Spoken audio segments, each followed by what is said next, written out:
Hello, my name is Grant Michael, and this is my PowerPoint presentation on the environmental impact of emissions.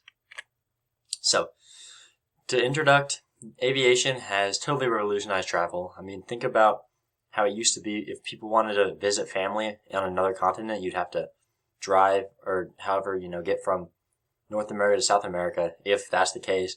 Or if your family lives in Europe, you'd have to take a boat all the way across, and that takes a long time. It's dangerous, you don't want to be stuck in a boat for a long time. So aviation was really a big part of that impacted travel, but it does have environmental costs. So aviation creates 2 to 3% of all the global CO2 emissions, which might not seem like a lot because, it's only 2 or 3%, but the emissions that come from airplanes are a lot more dangerous than emissions that come from other forms of travel or other things because they're released higher up into the atmosphere. So in my presentation, I'm going to discuss the issue of aviation emissions and talk about how it could be addressed from a Christian perspective. And I want to talk about innovation, the regulations, and stewardship. So aviation and its role in global emissions. So, like I said, aviation contributes 2 to 3% of global emissions. These emissions they're more harmful because they occur at higher altitudes, like I said, rather than a car or a boat or whatever that happens, close to the ground. These planes happen all the way up in the atmosphere, 30,000 plus feet up there. And even though it's a small percentage of the emissions, it's greater because the altitude and the type of emissions.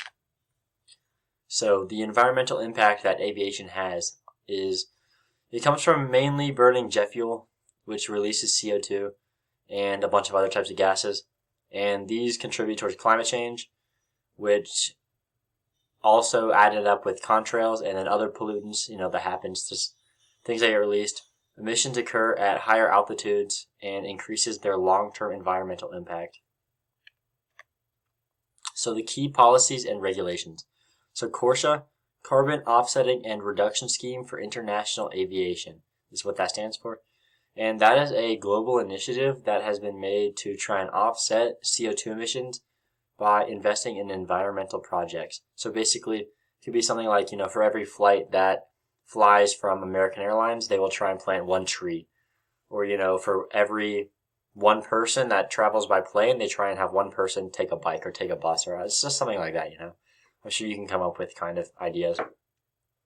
Another one is the EU Emissions Trading System, or ETS. And that requires airlines to get carbon credits, to purchase carbon credits for their emissions. And then there's other global regulations as well, and various countries and regions are implementing policies to regulate and to reduce the aviation emissions. So all the different countries have different ideas and things that they want to try and do to help fix this.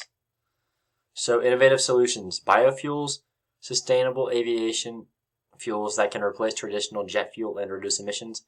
Biofuel would be a great invention because not only can it work with airplanes, but can also be used in cars too.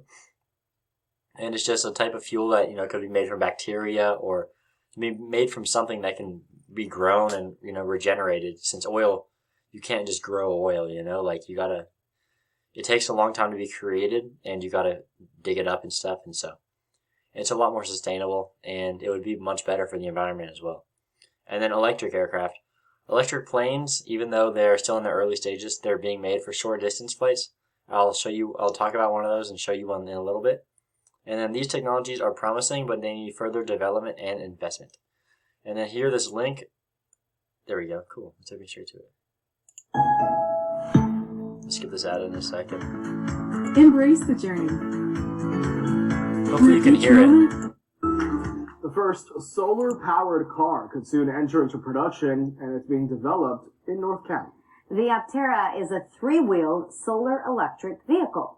CBS 8's Rosita Lafay got to take a ride in one of the cars and has more on when they could become available. The no-charge solar-powered car is being developed right here in Carlsbad and is set to be one of the most efficient vehicles on the planet.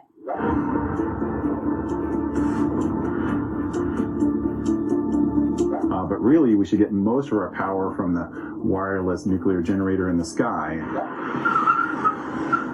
This first of its kind car is one step closer to hitting the road. We're really making some amazingly compelling vehicles that can lower fuel costs for a lot of people, that can lead people to a lifestyle that doesn't require charging or stopping at a gas station.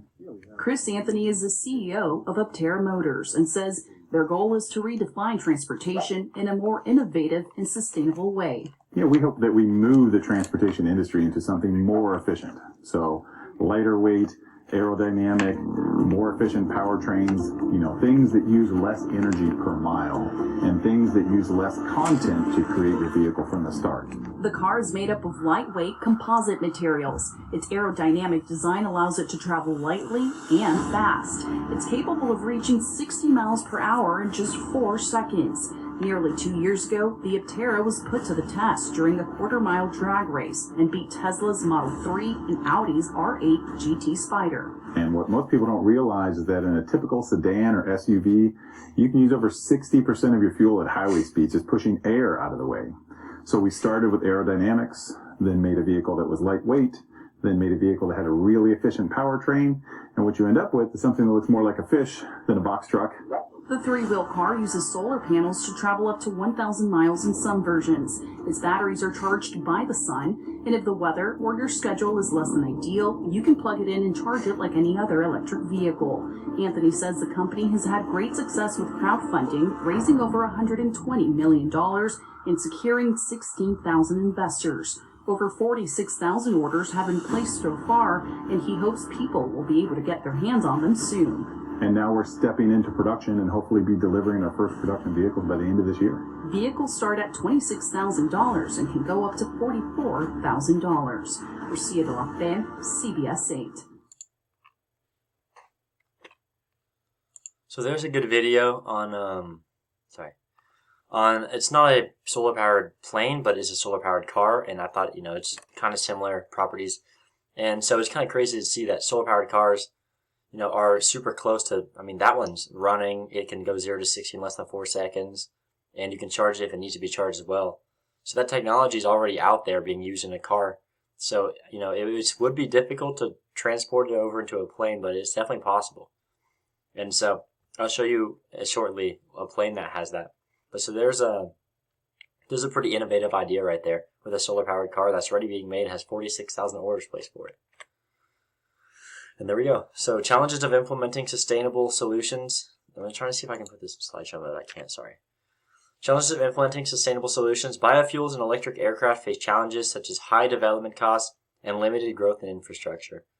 And so these solutions are still being developed. Like I said, they're still making these things, and it will take time and money, but it's possible. It's not an issue that has to be addressed right away. It's not like the world's going to come to an end if we don't stop emissions by tomorrow, And so this little white plane here this one can fly 300 miles off of one charge. I don't remember what it's called. I think it was like aviation, but with an E at the start, so it's EV, which is kind of clever. And so that one can fly 300 miles off one charge. It's pretty early prototype, lower model, It's a weird looking one. Its wings are really tiny and everything, but I'm sure that, in the future we'll be able to make planes a lot more efficient and fly longer distances with a lot less time spent to charge them with the sun or just however it's done electrically. Differing viewpoints. So aviation manufacturers are advocating for gradual changes and incentivizing innovation rather than imposing strict regulations, which makes sense for them, obviously. For them, they can't just, make a new plane tomorrow and just give that to all the airlines and say, here's this. It takes time, and, if rules go into effect right away, they won't have the time to adapt and figure out what they're going to do. And then environmentalists, they want the change to happen immediately. They want restriction. They want this flight cannot happen tomorrow because of this. They want all that. They say, no, you want to go from Vegas to New York, you're not going to fly. You have to take a bus or take a car or a train or something. So that's what the environmentalists are saying. And then the legal perspectives, the government are trying to introduce policies like emission taxes and carbon offsetting programs to try and push for greener aviation.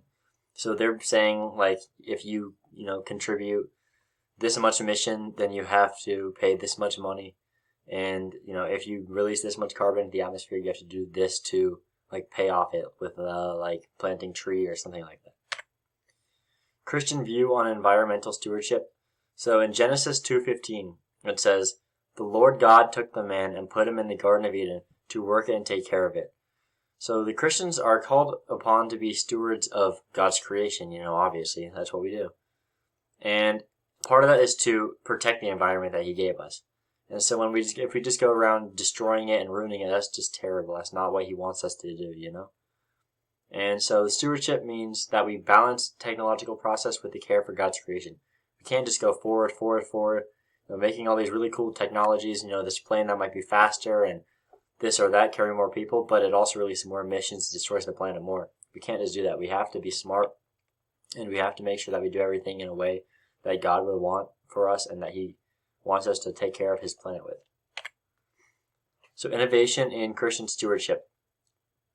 In Proverbs 16:3, it says, "Commit to the Lord whatever you do, and he will establish your plans." Encourage innovation that aligns with responsible environmental stewardship. So we should be pushing, instead of pushing, this company needs to get rid of these flights because they're, putting this much emission out, or this needs to happen, this new plane needs to be made. Instead of stuff like that, it needs to be, instead of that, it's like, you should try and, order your flights so that it's less total mileage, less flight time, but it's still getting to the same destinations, not having, redundant flights or anything.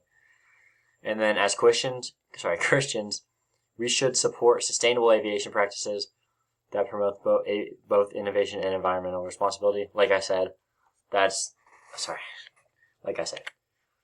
Legal precedents and regulations. So Massachusetts versus EPA 2007, that was a case in which the Supreme Court ruled that the EPA had the authority to regulate the greenhouse gases, including greenhouse gases from aviation. And then CORSIA, like I said, is a global initiative that encourages airlines to offset their emissions through investments in environmental projects like planting trees and, things like that, maybe cleaning up the ocean. So there's CORSIA, that's their logo down there. And then legal actions like this have paved the way for more stringent regulations in the aviation industry. Recommendations for industry professionals. So biofuels, that's a really good one. I know I'm a big fan of the car company Porsche, and I know that they are working with Honda or Toyota or something and some other companies to try and make a biofuel. I'm not sure how that's coming along. I haven't heard about it in a while, but it's a pretty big thing in the car world. And then fleet upgrades, so you can modernize your aircraft fleet to be more fuel efficient. Sorry, my chair falls down over time, so I got to put it back up. Modernize your aircraft to be more efficient. Like this 737 MAX is more efficient. And then when I was looking up, I saw a 777X, which is what I have the picture of down there. That's also a more fuel efficient plane. So it puts out less emission and uses less fuel. And then flight reduction, they can focus on reducing unnecessary flights to minimize emissions. Like I said, not having just pointless flights and not flying one place and stopping somewhere else on the way that's not necessary. And then policy advocacy. So support fair policies that balance environmental goals with economic growth. Obviously, it makes sense, but some people might just overlook it. And the path forward. So there's progress being made in making sure that aviation stays or becomes sustainable. And it will take time to do, you can't just change the world overnight. Rome wasn't built in a day. It takes time to change the planes and everything, but if the companies and the government and people just work together and, help and try and make sure that they can become sustainable and reduce emissions, it's possible. It will just take some time to do, and, you can't just get mad and say, get this done faster. So there's investments, collaborations, and innovations that are needed to achieve such significant emission reductions. Government, industry leaders, and individuals must work together to ensure a sustainable future for aviation. So to conclude, aviation emissions are a significant environmental issue, but are being addressed through regulation, innovation, and global cooperation. People aren't just ignoring it. Everyone's working together to make sure that this can be fixed. As Christians, we have a responsibility to encourage sustainable practices that protect God's creation. We have to be able to protect the planet that God put us on and make sure that we don't destroy it. That's a horrible thing to think about. We must balance economic growth, technological advancement, and our environmental stewardship. So fixing emissions in aviation, my final statement, will not be easy. But with the right resources and having time, it is possible. And thank you for listening to my video and